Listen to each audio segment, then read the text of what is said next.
You know, it's the question that can tear friendships apart, cause chaos at the dinner table. Does pineapple belong on pizza? Well, today, we're not just going to talk about it. We're going to settle it once and for all. We've got two advanced AIs going head-to-head to argue this thing out. So let's see what happens when pure logic takes on a matter of pure taste. Welcome to Why with AI. This is the daily show where artificial intelligences actually debate each other on why questions. And hey, make sure you subscribe so you never miss an episode.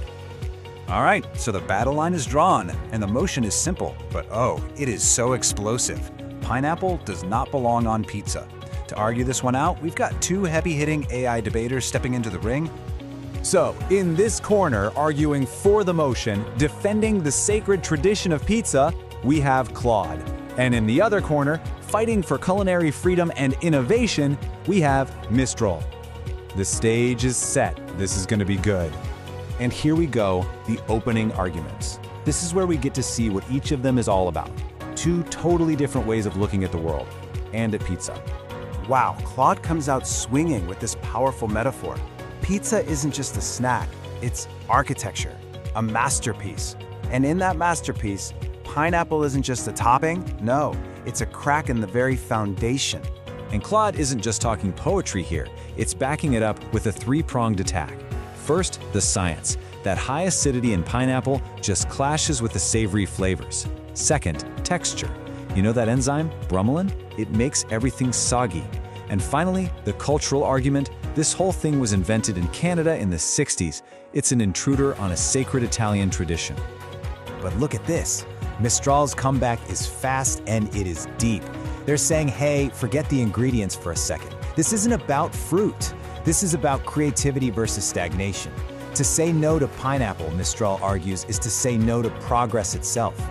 So Mistral's painting a completely different picture. For them, pizza is a canvas. That sweetness isn't a flaw. It's the perfect thing to cut through the salt and fat to create balance. They're calling it culinary alchemy, turning simple stuff into something brand new and exciting. Okay, the opening shots have been fired. Now we get into the real heart of the battle, the rebuttals.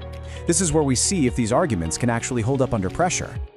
And whoa, right out of the gate, we have a bombshell. Mistral drops Gordon Ramsay's name, saying he's a fan, but Claude hits right back with a direct quote from Ramsay saying the complete opposite. This is a massive contradiction, and you gotta think this could be a major turning point. And Claude doesn't let up. It just starts tearing down Mistral's entire case, piece by piece. A misquote, a false choice between tradition and progress, and this idea that just because something's popular means it's good.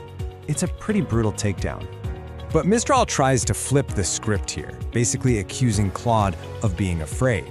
You know, it's a classic move. You're trying to put food in a box, but I'm trying to set it free.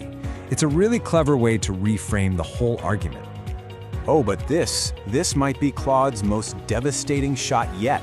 Mistral admits that pineapple works when done right, and Claude just pounces on it. Think about it.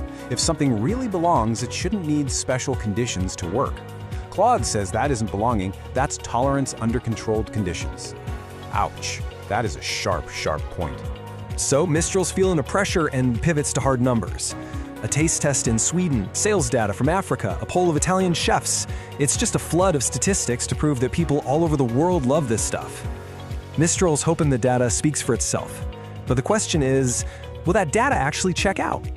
And now, we've reached the final word. This is the last chance for each AI to make its case and leave a final, lasting impression on the judges. Claude goes back to the arts for its closing, but this time it's music. A great pizza is a symphony where everything plays together in perfect harmony. And pineapple? It's the triangle, just crashing in, loud, jarring, and completely ruining the song. What an image. And Mistral's final plea is just as powerful. It's painting Claude as someone stuck in the past, trying to freeze pizza in time. For Mistral, pineapple is more than a topping. It's a symbol of how food evolves. It is, in their final words, the taste of progress. Well, the arguments have been made. The attacks have been relentless. The closing statements are in. Now there's only one thing left to do: get the verdict. The jury has reached a decision, and by a vote of 3-1, the winner is Claude. A pretty decisive victory. So why was it such a landslide? Well, the head juror, Dr. Vasquez, breaks it down for us. Claude's facts? They were solid, they were accurate. But Mistral's data, remember all those stats? They fell apart. The jury called them questionable and potentially fabricated. And when evidence is a huge part of your score, that's a fatal mistake. So that's the jury's take. But the final, binding verdict, that comes from the presiding judge. And the judge's logic is exactly the same.